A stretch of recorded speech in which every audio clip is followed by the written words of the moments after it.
There's been a recent study that looks at teenage boys in particular, and around 40% of Australian boys allegedly support violent extremist ideologies, with more than a third having misogynistic attitudes towards women. And this is boys between 13 and 17. And I just find this so disturbing that these are the attitudes that are being permeated. And there's things like Andrew Tate and the internet that are obviously be blamed for permeating these kinds of views. But I think these views are also learnt at home. And if you're not seeing respect at home and you're not having those healthy relationships with both male and female, whether they're parents or parental figures or guardian figures or just within your own everyday experience.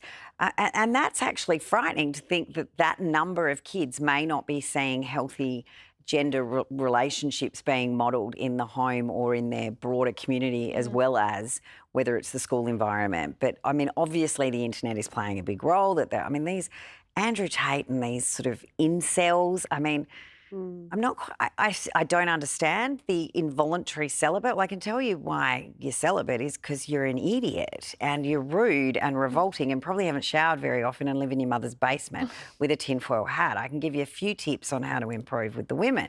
But, you know, these are just, they're very strange subcultures. But if you look at this study as well, it actually looked to young girls, to what their attitudes towards women. And they weren't particularly healthy either. And it's really worrying to think that young girls have a negative image of women or themselves, and that will be something that will continue through adulthood, is really a really frightening state, because where are they getting fed this information if they're not getting it modelled in the home? Well, I think a lot of it is definitely coming from social media, and you do kind of see the most toxic examples of things. That's the stuff that gets views, whether it's toxic masculinity or toxic femininity.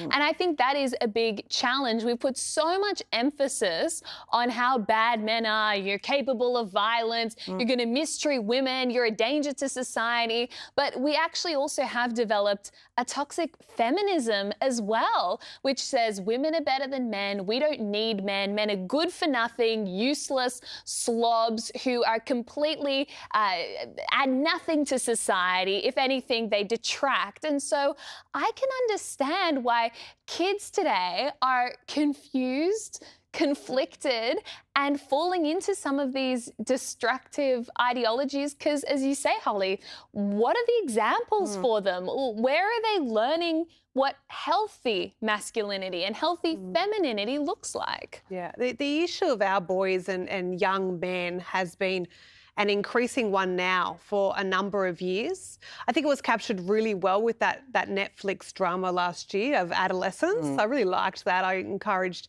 parents to have a look at that, even if it is just skilling up in some of these language of incels and the language that they hear online. You need to know about it.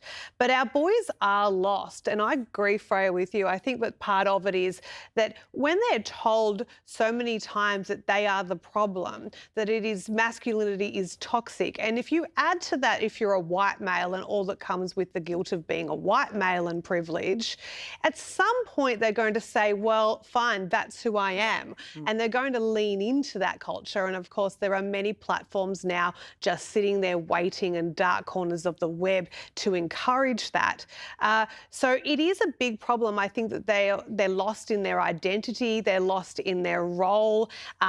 You know, men these days, in terms of their masculinity in relation to women, have really lost what it means to be a good man. And, you know, even the idea that we have that word toxic before them. I mean, masculinity in itself is a positive thing. It shouldn't always been associated with a bad thing. And I agree, I think it has become like that. And I think women have to take responsibility for our role in that. So it is worrying as someone who's raising a young boy, and you're raising young men, Hollie. I do consider that and how we can portray those healthy relationships. What about the young women? I'm just going to ask you to put your child psychology hat on here, that young girls have this distrust of women, have these feelings towards women. It just seems to me so dangerous that girls are growing up not even trusting their own sex and their own identity?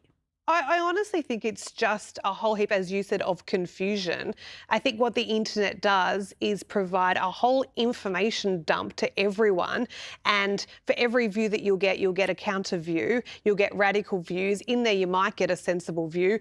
But you're consuming all of it all day. And our brains weren't meant to do that. We've never consumed information. I call it like drinking from the fire hose. Every day we're consuming this, and our brains weren't meant to do that. So they're hearing all these messages and they're not just being allowed to grow up in a normal developmental way.